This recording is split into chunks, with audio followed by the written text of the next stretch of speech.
Everyone, ये है one shot video the union parliament का। मेरा नाम है आयुष और मैं आपको ये चैप्टर बहुत ही इजीली एक्सप्लेन करने वाला हूँ। ओके, तो सबसे पहले हम लोग को यहाँ पढ़ना है फेडरलिज्म क्या होता है।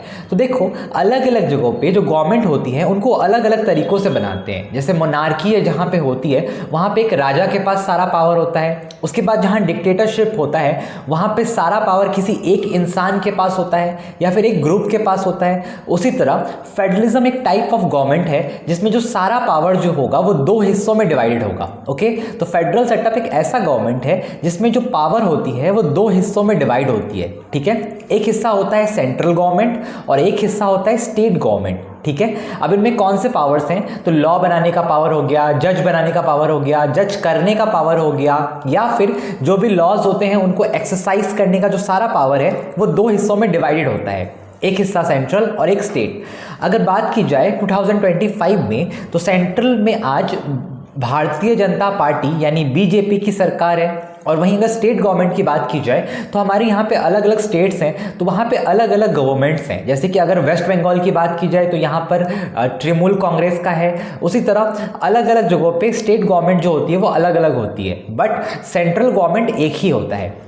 बाद में जाके एक और यूनिट बनाई गई इस फेडरलिज्म में ही, पंचायत और म्युनिसिपैलिटी बोल के। तो पंचायत और म्युनिसिपैलिटीज़ के पास उतनी पावर तो नहीं होती है, बट फिर भी ये लोग भी थोड़ा बहुत योगदान देते हैं। लेकिन अगर तुमसे पूछता है कि फेडरलिज्म क्या होता है, तुम्हें बोलना है कि फेडरलिज्म एक ऐसे टाइप का गवर्नमेंट है जिसमें पावर जो है वो दो हिस्सों में डिवाइड होती है। ठीक है, पंचायत काम करती है गाँव में और म्युनिसिपैलिटीज़ काम करती है अर्बन एरियाज़ में यानी शहरों में।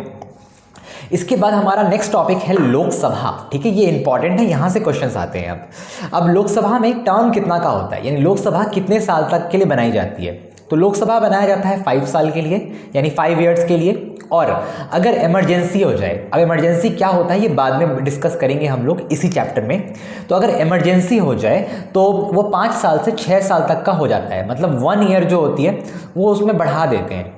ठीक है, क्योंकि इमरजेंसी के टाइम पे इलेक्शन मुश्किल होता है, नहीं हो पाता। उसके अलावा अगर कॉम्पोजिशन की बात की जाए तो लोकसभा में 550 मेंबर्स बैठते हैं, जिनमें से 530 लोग जो होते हैं वो स्टेट से आते हैं और बाकी 20 लोग जो होते हैं वो यूनियन टेरिटरी से आते हैं। ठीक है, इसके अलावा क्वालिफिकेशन, अगर किसी को लोकसभा का मेंबर बनना है तो उसके पास क्या क्या क्वालिफिकेशंस होना ज़रूरी होगा। तो पहला क्वालिफिकेशन है वो इंडियन होना चाहिए, उसकी एज एटलीस्ट 25 ईयर्स होनी चाहिए, इलेक्टोरल रोल में उसका नाम होना चाहिए और इंसॉल्वेंट नहीं होना चाहिए। ठीक है, नॉट बी इंसॉल्वेंट। इंसॉल्वेंट का मतलब होता है उसके ऊपर किसी भी तरह का उधार या फिर उसके ऊपर डेप्थ नहीं होना चाहिए।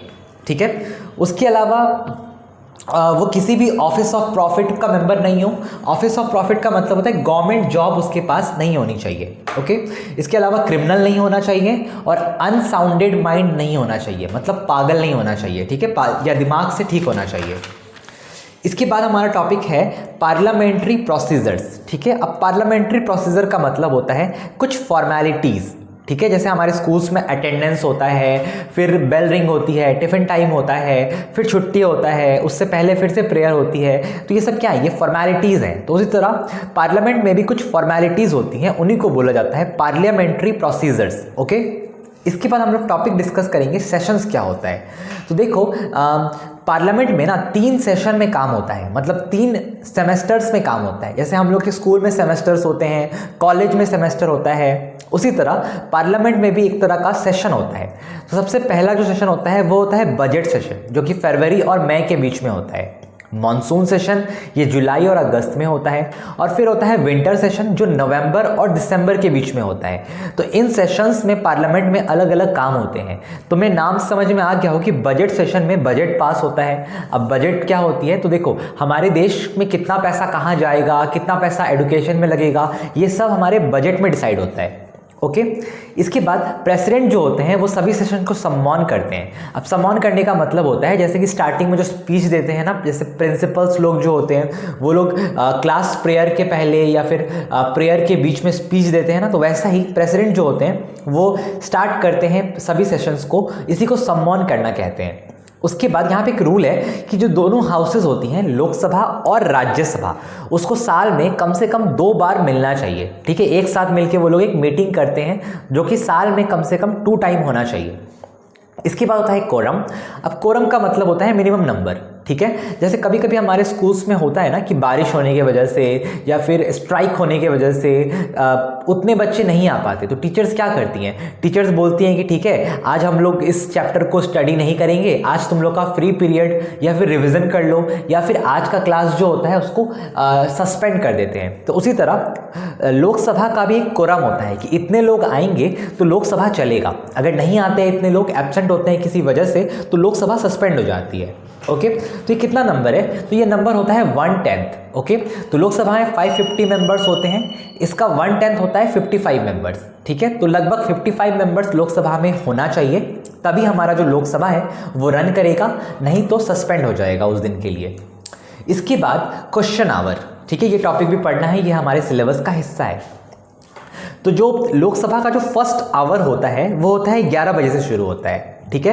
तो जो पहला घंटा होता है उसको क्वेश्चन आवर कहा जाता है। इस टाइम पे सभी जो लोकसभा के मेंबर्स हैं वो क्रॉस क्वेश्चन पूछते हैं, ठीक है, एक दूसरे से क्वेश्चन पूछते हैं, मिनिस्टर्स से क्वेश्चन पूछते हैं, प्राइम मिनिस्टर से क्वेश्चन पूछते हैं, तो इन लोगों से वो क्वेश्चन पूछते हैं, ठीक है। क्वेश्चन पूछने का जो राइट है उसको कहा जाता है इंटरपिलेशन, ठीक है। तो वो राइट जिसके वजह से जो लोकसभा के बाकी मेंबर्स हैं वो एक दूसरे से क्वेश्चन पूछ सकते हैं, मिनिस्टर से क्वेश्चन पूछ सकते हैं, उस राइट को कहते हैं इंटरपिलेशन। ओके इसके बाद है टाइप ऑफ क्वेश्चंस। अब किस तरह के क्वेश्चंस ये लोग पूछ सकते हैं, तो सबसे पहला टाइप ऑफ जो क्वेश्चन होता है वो होता है स्टार्टर क्वेश्चंस। स्टार्टर क्वेश्चंस जो होती हैं इनको एक्सट्रैक्ट साइन से शो करते हैं, इस तरह का एक्सट्रैक्ट साइन देके इन क्वेश्चंस को शो किया जाता है पार्लियामेंट जब राइट करते हैं तब, ठीक है। ये ओरल क्वेश्चंस होते हैं, इनको पूछा जाता है सिर्फ ओरली, इनके सप्लीमेंट्री क्वेश्चन भी पूछ सकते हैं, ठीक है। अगर मान लो मैंने पूछा कि जो रेलवे में इतना एक्सीडेंट हो रहा है तो क्यों हो रहा है, अब रेलवे मिनिस्टर को मुझे बताना पड़ेगा कि रेलवे का जो एक्सीडेंट हुआ उसका रीज़न क्या था। अब मेरे मन में अगर कोई एक्स्ट्रा क्वेश्चन आता है तो भी मैं यहाँ पर पूछ सकता हूँ, मतलब सप्लीमेंट्री क्वेश्चंस यहाँ पर पूछे जा सकते हैं। इसके बाद दूसरा होता है अनस्टार्ड क्वेश्चंस। अनस्टार्ड क्वेश्चंस वो होते हैं जो रिटन फॉर्म में लिखे जाते हैं, ठीक है, इनको राइट करके देना पड़ता है और इसका आंसर जो होगा वो भी रिटन फॉर्म में ही आएगा। ओके इसके बाद शॉर्ट नोटिस क्वेश्चंस। ये क्वेश्चंस थोड़े इंपॉर्टेंट क्वेश्चंस होते हैं, ज़्यादा इंपॉर्टेंट होता है ये। इसमें जो मिनिस्टर्स होते हैं उनको 10 दिन का नोटिस देना पड़ता है, ठीक है, और वो मिनिस्टर चाहे तो इस क्वेश्चन को रिजेक्ट भी कर सकते हैं, ठीक है। तो इस क्वेश्चंस को शॉर्ट नोटिस क्वेश्चंस कहा जाता है। ओके तो कोई बड़ा अगर मामला हो गया तो उसमें वो शॉर्ट नोटिस क्वेश्चन पूछ सकता है, जिनको 10 दिन का नोटिस देना पड़ेगा और उसके बाद वो सारे जितने भी प्रूफ्स हैं, जितने भी इंफॉर्मेशन है वो उसको अरेंज करेगा वो मिनिस्टर, एंड उसको वो आंसर देगा। इसके बाद जो 12 बजते हैं यानी 1 घंटा बाद जो सेशन खत्म, 1 घंटा जब हो जाता है तो उस टाइम पे शुरू होता है 0 आवर। ओके अब 0 आवर जो होता है वो डिस्कशन के लिए होता है, किसी खास चीज़ों पे जब डिस्कशन होती है तो वो 0 आवर में होती है, ठीक है। जैसे बजट पेश हुआ तो बजट कैसा है, नोट अगर बंद हुआ तो कैसा है, तो मैं याद होगा कि 500 और 1000 रुपीज़ के नोट को बंद कर दिया गया था। तो ये सब चीज़ें जो होती हैं, ये डिस्कशन होती हैं, इसका ये 0 आवर में होता है। ओके इसके बाद आगे और भी कुछ कुछ चीज़ें होती हैं लेकिन इनको हम लोग को नहीं पढ़ना है, बस इतना ही पढ़ना है। इसके बाद होता है मोशन, ठीक है। मोशन का मतलब होता है फॉर्मल प्रपोजल। ओके तो मोशन का मतलब हो गया फॉर्मल प्रपोजल, ठीक है। अब ये क्या चीज़ें हैं वो देखते हैं, ठीक है। तो देखो सबसे पहले पास होता है एडजॉर्नमेंट मोशन। एडजॉर्नमेंट मोशन तब पास होता है जब मान लो कोई बहुत ज़्यादा अर्जेंट केस हो, ठीक है, जैसे रेलवे एक्सीडेंट हो सकता है, नेचुरल डिजास्टर हो सकता है।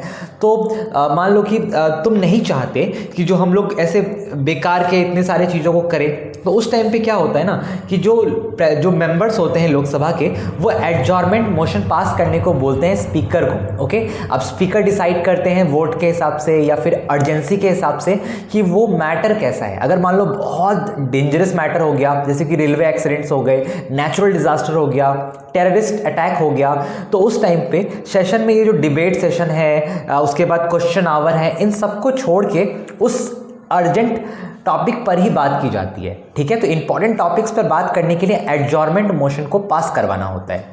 इसके बाद होता है नो कॉन्फिडेंस मोशन। अब नो कॉन्फिडेंस मोशन क्या होता है ना, देखो अगर मान लो कि तुम्हारे स्कूल में या तुम्हारे क्लास में एक मॉनिटर है, ठीक है। अब ऐसा होता है कि मॉनिटर बनने के बाद वो ठीक से काम नहीं करता, वो बिल्कुल भी काम नहीं कर रहा है, किसी का भी कुछ हेल्प नहीं कर रहा है। तो उस कंडीशन में क्या हो सकता है कि कुछ लोग हैं या कुछ लड़के लोगों ने क्या किया, ग्रुप बना लिया। अब ग्रुप बना के उन्होंने बोला कि हम लोग इस मॉनिटर को हटाएंगे। तो इसके लिए उन्होंने टीचर के पास एक लेटर दिया, ठीक है। और लेटर में बोला कि ये मॉनिटर ठीक से काम नहीं कर रहा है, कोई भी स्टूडेंट इसको पसंद नहीं करता, इसलिए इसको हटा दो, ठीक है। तो एग्जैक्टली वही चीज़ होता है ये नो कॉन्फिडेंस मोशन। तो अगर मान लो कि किसी का गवर्नमेंट बन गया और गवर्नमेंट बनने के बाद वो ठीक से काम नहीं कर पा रहा है, ठीक से कुछ भी नहीं कर पा रहा है, तो उस कंडीशन में जो अपोजिशन होता है यानी दूसरे पार्टी के जो लोग होते हैं वो लोग नो कॉन्फिडेंस मोशन पास कर सकते हैं उनको हटाने के लिए, ठीक है। कम से कम 50 मेंबर्स होने चाहिए, तभी नो कॉन्फिडेंस मोशन पे बात हो सकती है, ओके।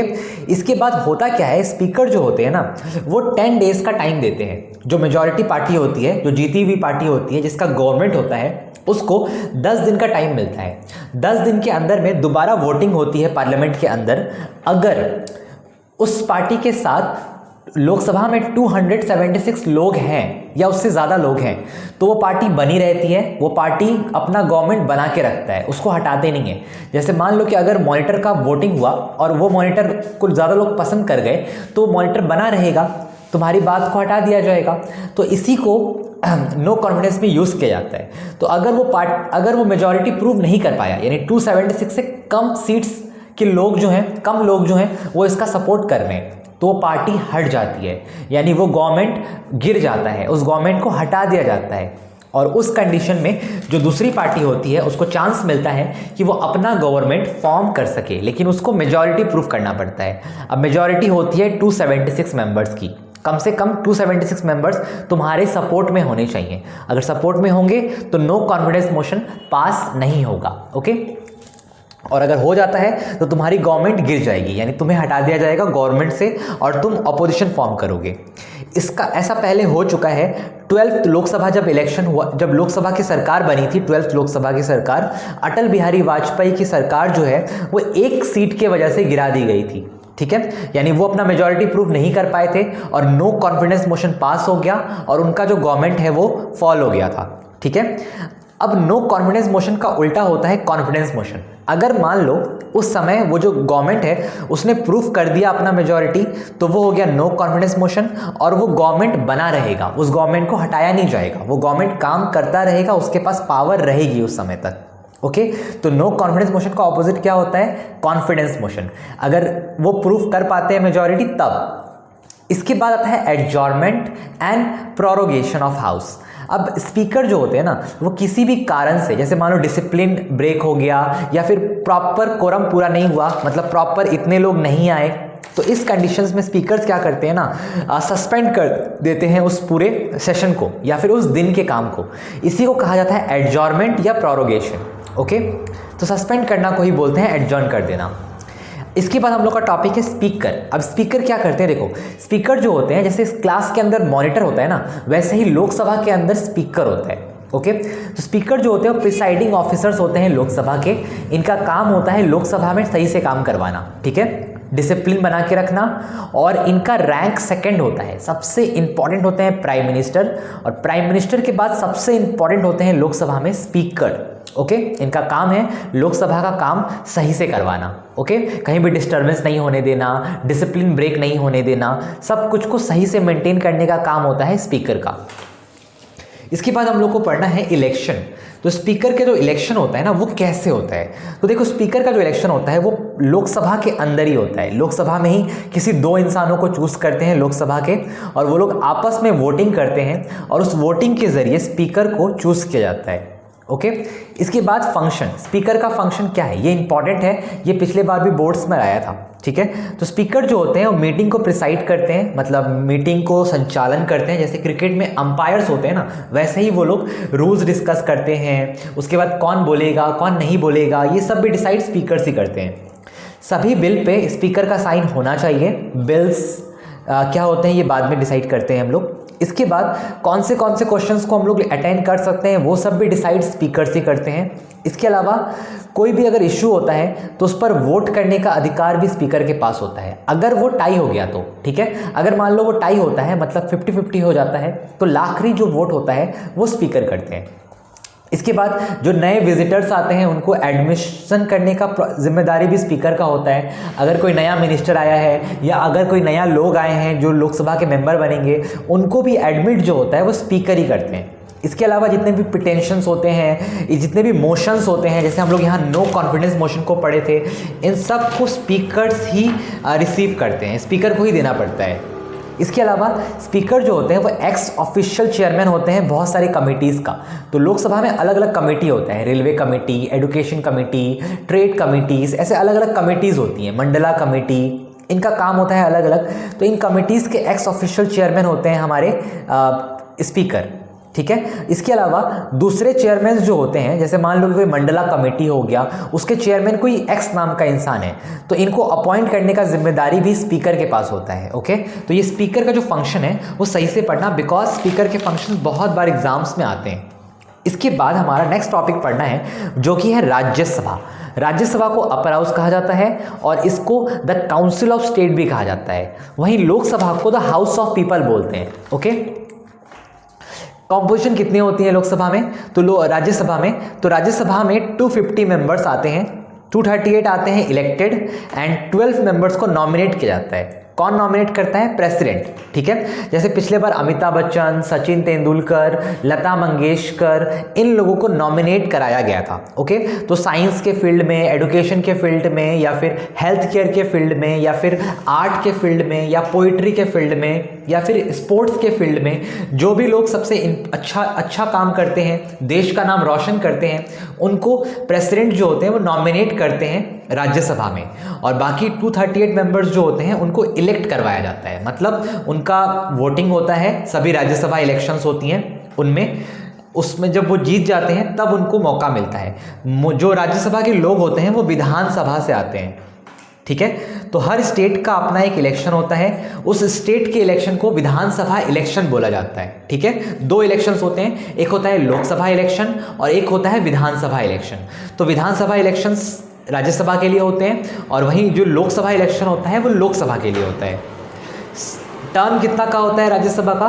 तो राज्यसभा का जो टर्म होता है वो 6 साल का होता है, 6 ईयर का होता है। लेकिन हर 2 साल में जो राज्यसभा के 1/3 मेंबर्स हैं वो रिटायर हो जाते हैं और उनके जगह पे नए मेंबर्स आते हैं, ठीक है। उनके जगह लेने के लिए नया मेंबर आता है, ओके।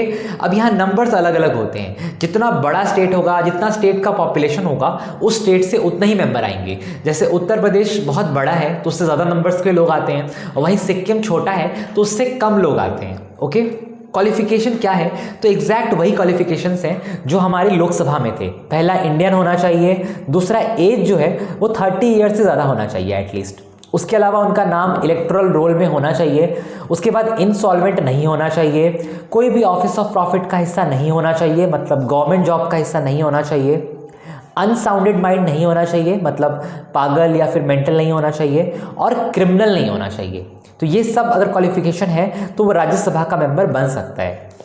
इसके बाद प्रिसाइडिंग ऑफिसर्स, तो राज्यसभा के जो प्रिसाइडिंग ऑफिसर हैं वो होते हैं वाइस प्रेसिडेंट, ओके। जैसे लोकसभा का स्पीकर था ना, एग्जैक्टली वैसे ही।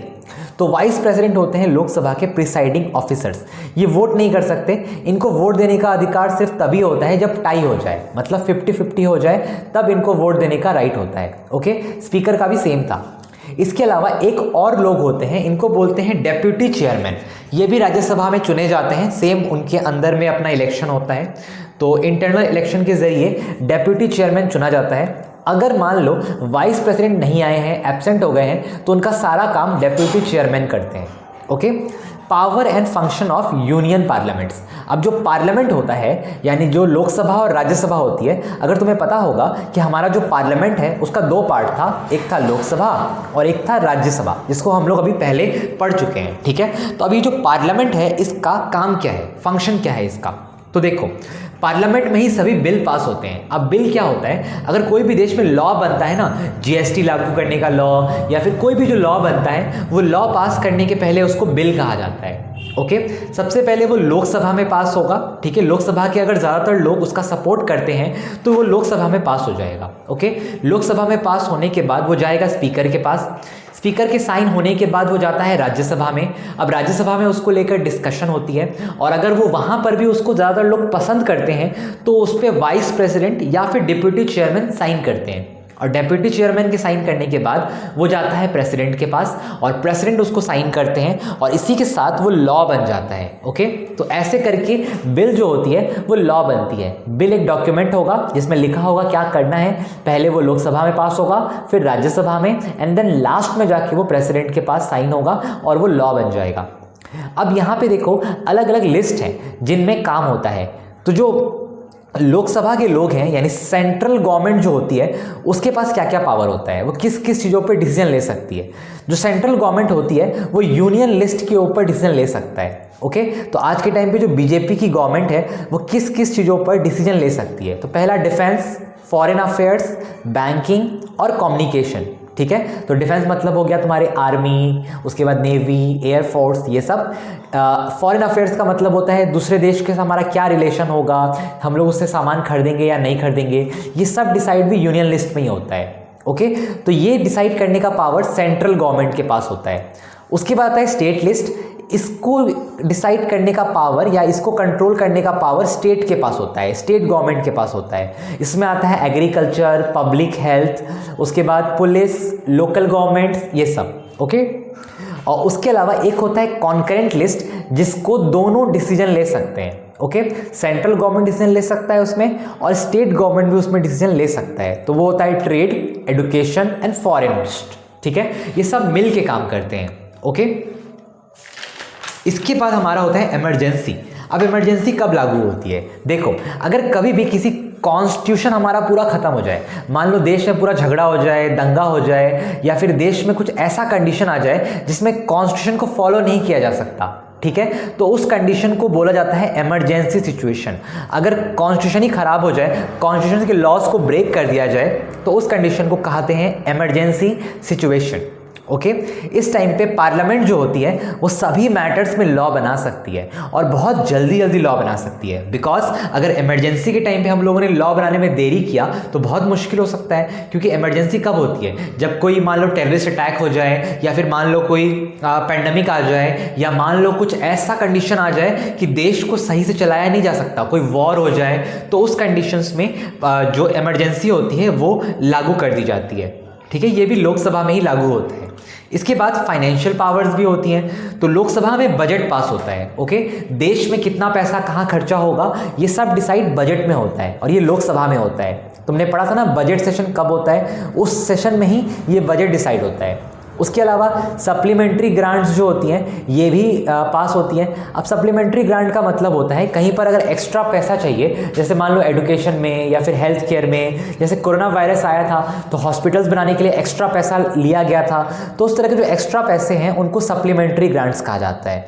इसके अलावा वोट ऑन अकाउंट सैलरीज, तो जो मिनिस्टर्स होते हैं उनको सैलरी मिलती है, जो प्राइम मिनिस्टर होता है उनको भी सैलरी मिलती है, जो प्रेसिडेंट होता है उनको भी सैलरी मिलती है, तो इनका सैलरी डिसाइड भी यहीं पे होता है।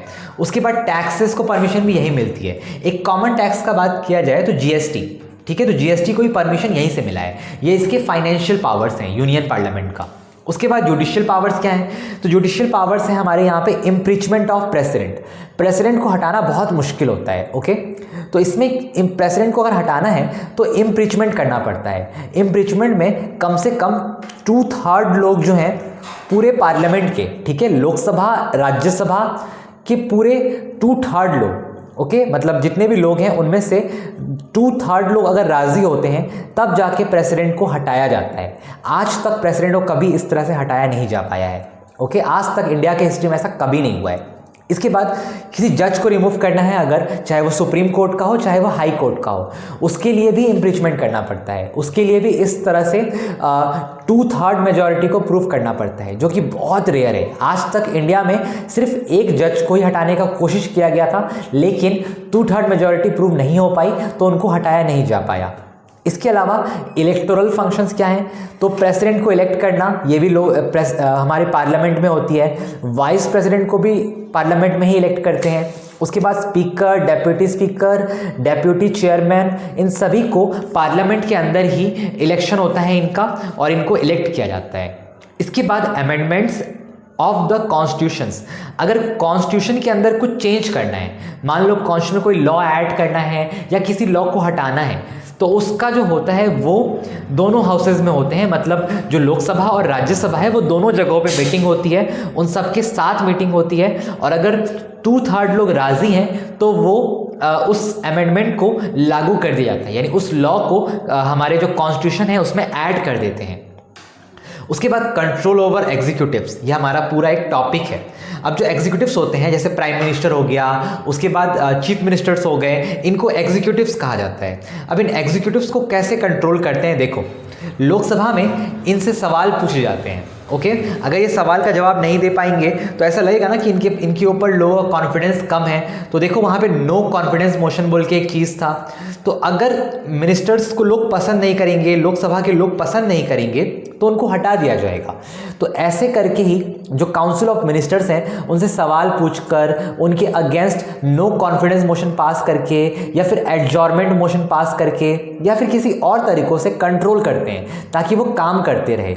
इसीलिए जो पूरा काउंसिल ऑफ मिनिस्टर है ना वो काम करता रहता है, कभी भी वो रुकता नहीं है, और कोई भी गलती होने पर उनसे सवाल पूछा जाता है। इंटरप्रिटेशन का मतलब तुम जानते होगे, वो राइट जिसके ज़रिए वो लोग सवाल पूछ सकते हैं उस मिनिस्टर से, ओके। और अगर वो जवाब नहीं दे पाएगा तो उस कंडीशन में हो सकता है कि जो बाकी मिनिस्टर्स हैं वो उसका सपोर्ट नहीं करें, और उस कंडीशन में नो कॉन्फिडेंस मोशन पास हो जाए और वो गवर्नमेंट हटा दिया जाए, ओके। तो ऐसा कंडीशन ना आए, इसके कारण ही वो मिनिस्टर्स काम करते हैं सही से, ताकि एग्जीक्यूटिव्स पे इस तरह से कंट्रोल होता है, ओके। इसके अलावा और भी कुछ अलग अलग मॉनेटरी कंट्रोल्स हैं, जैसे सैलरी कम कर देना या फिर उनसे सवाल जवाब करना, इस सब के ज़रिए वो लोग एग्जीक्यूटिव लोगों पे कंट्रोल करते हैं, ओके। तो ये बहुत ज़रूरी है, नहीं तो कोई काम नहीं करेगा ना, एक बार अगर मिनिस्टर बन गया तो वो काम नहीं करेगा, इसके लिए ये कंट्रोल ज़रूरी होता है। इसके बाद हमारा लास्ट पार्ट है एक्सक्लूसिव पावर्स, यानी कुछ एक्स्ट्रा पावर्स होती हैं लोकसभा और राज्यसभा के पास, अलग अलग होते हैं ये पावर्स। तो लोकसभा में ही नो कॉन्फिडेंस मोशन पास हो सकता है, राज्यसभा में नो कॉन्फिडेंस मोशन पास नहीं होता।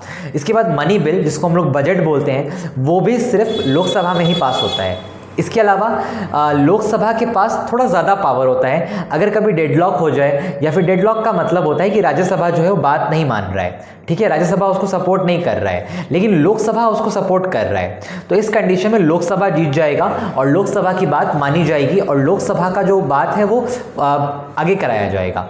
इसके बाद राज्यसभा के पास कुछ एक्स्ट्रा पावर्स क्या होती हैं, तो स्टेट को लेके अगर कोई भी लॉ होता है ना वो राज्यसभाएं बनता है। जैसे मान लो कि बिहार, उसके अलावा तुम्हारे गुजरात, इन सब जगहों पे शराब बैन है, जो अल्कोहल होता है वो इस सब जगहों पे बैन है, तो इन्होंने अपने लिए इस पे लॉज बनाए हैं। तो जितने भी स्टेट के सब्जेक्ट्स होते हैं ना उनके ऊपर, या स्टेट लिस्ट का जो सब्जेक्ट होता है जो हम लोग यहाँ पढ़े थे ना स्टेट लिस्ट के बारे में, उन सभी के मैटर में जो भी लॉ बनाना होता है वो राज्यसभा में बनाया जाता है, ओके।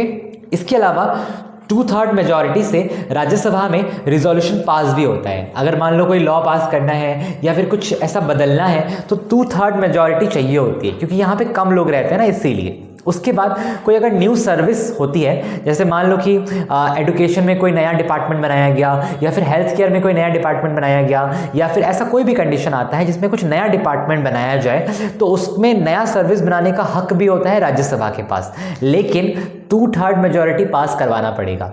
अगर 2/3 लोग राजी हैं तो वो पास हो जाएगा। इसके बाद इमरजेंसी सिचुएशन में, अगर मान लो इमरजेंसी टाइम पे लोकसभा डिसॉल्व हो गई, अगर लोकसभा डिसॉल्व हो गया उस टाइम पे किसी तरह से, अगर मान लो हो गया, तो उस टाइम पे सारा पावर जो है वो राज्यसभा के पास चला जाता है, ओके। तो तुम्हें बस इतना ही पढ़ना है, मैंने बस सिलेबस के हिसाब से सब कुछ तुम्हें पढ़ा दिया है। अगर तुम इसके क्वेश्चंस को करोगे, एक बार बुक को रीड करोगे, तो मेरा नहीं ख्याल है कि तुमने किसी भी चीज़ को छोड़ा है। एंड आई होप तुम्हें ये वीडियो अच्छा लगा होगा। Thank you for watching. ऐसे और भी वीडियोज़ आते रहेंगे हिस्ट्री, ज्योग्राफी को लेकर। And thank you for watching. Bye bye.